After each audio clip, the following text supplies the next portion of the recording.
Before kinkajous, my first love was foxes. If you guys have ever heard me talk about Matilda, she actually came from Mikayla before Save a Fox existed. Back in 2015, I had my silver and my red fox. And at that time, I think Mikayla was just living her free life out in Minnesota, and she had a couple of foxes, and we would stay up late at night and we would talk about rescuing animals. We would talk about the fur farm trade, and well, I'll just leave it at that. We talked about all the things. We didn't have nonprofits yet. We didn't understand the business aspects of it. We just had a vision, but we were girls with foxes then, and we knew we wanted to rescue animals. Networking, helping as many animals as possible, community, sister sanctuaries, all the things. And they're all the things she did. She did them all. I remember getting into this even at one point. Mikayla took in a kinkajou early on. I think its name was Tinkerbell. But again, this was before I was even into kinks. I think I just had Arkham. But again, this was maybe 2015 to 2017 as things were evolving and Instagram was new and everything started to grow. And honestly, this is where I lost touch with her. She blessed me with Matilda, who unfortunately had a short life. That was an incredibly painful one. That was kind of not a stepping stone, but a pivotal point. And shortly after that, I did relapse. For those who don't know, I am a recovering heroin addict, and that is a huge part of my story. And unfortunately, that is where I lost touch with Mikayla.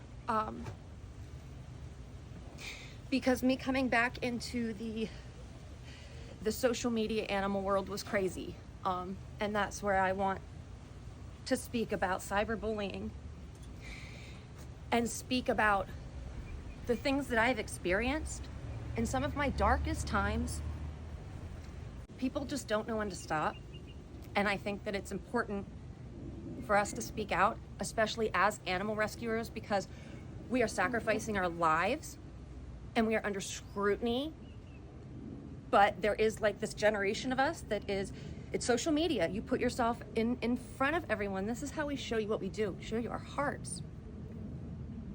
When did we start treating animal rescuers inhumanely? When I heard what happened to Mikayla, and I heard what it was influenced by, it took me back to my relapse. And I am going to be very open with you guys. And you know what? I'm putting myself out there, but I hope it's received with love. And if you don't love it, please just move on. Otherwise, you're going to prove a point. I see a lot of animal rescuers posting their experience, and an overlying message to everyone seems to be practice self-care. And I cannot say that enough, because I didn't. And during those years, when I was in contact with Mikayla, when I was blessed with Matilda, when I started taking in so many animals because so many needed help, and they had no other place to go. I was new to this. I didn't, gosh, there's so many aspects that go into it. And then you just stop helping yourself. I was arrested on March 10th, 2017. As everything happened very quickly. Arrest, detox, treatment. During that time, my family and my ex shut down my social media, and I didn't realize, I guess, the extent of it until afterwards, but unfortunately, my relapse and my arrest was public. And I own that. And would you believe this is 8 years ago and there's still people that pass around my mugshot? So there it is. It's not cute, but it's also not nice. It was a really bad time, and I was very, very, very, very sick. So I launched Kinkatopia in March of 2018, and that is when I got my Facebook presence. Almost immediately, it starts. The noise starts.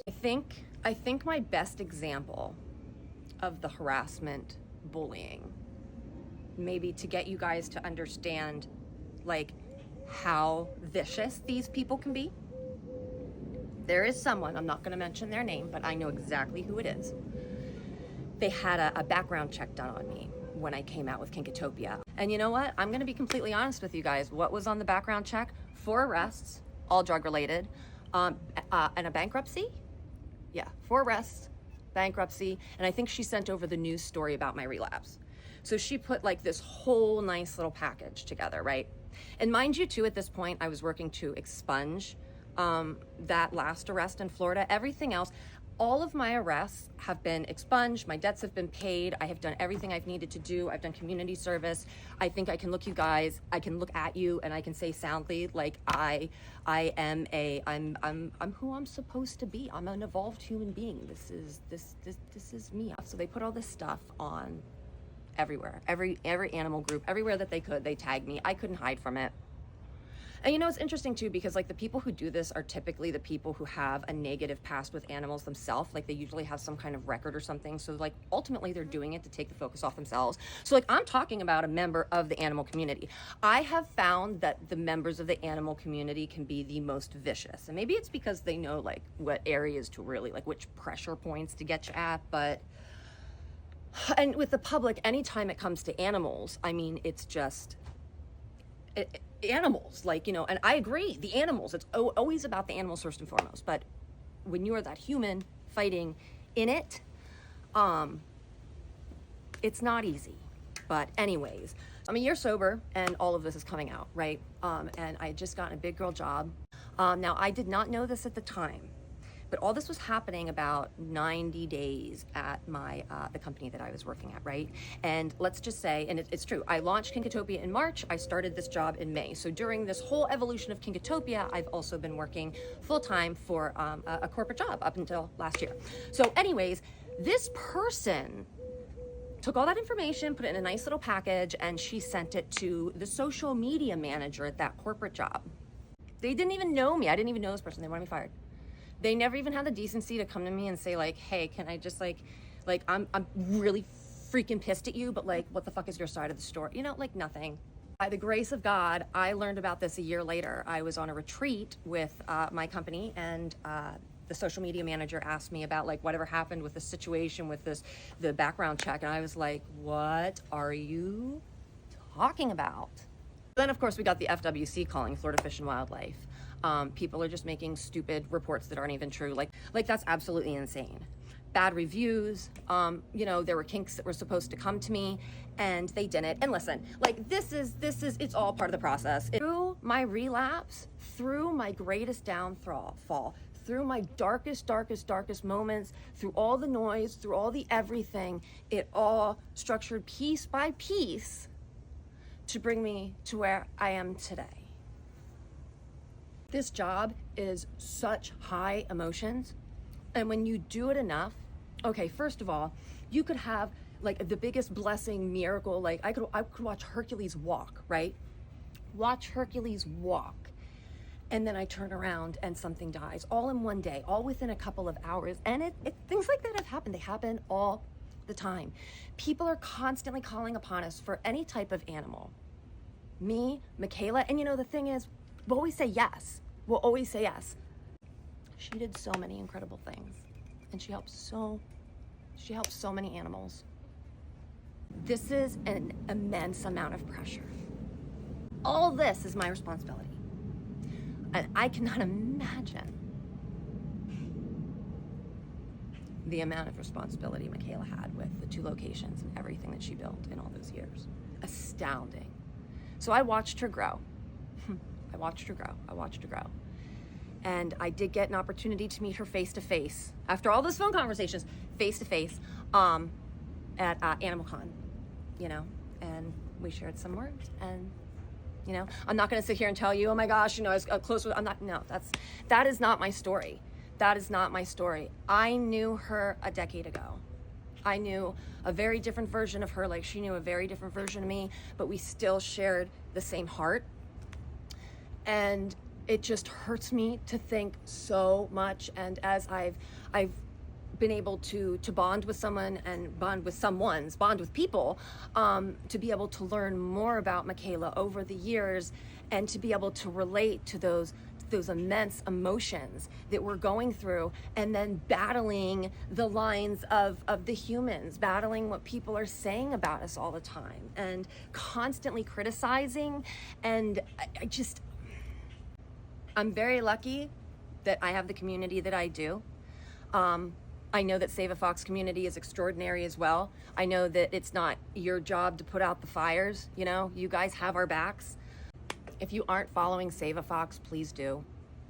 Please, if you see bullying, anything along those lines, anyone saying negative comments, I mean, it should be widespread. It's in anyone's comments. If you see anyone saying anything inappropriate in anyone's comments, it doesn't matter who they are, call them out on it. We have to protect each other.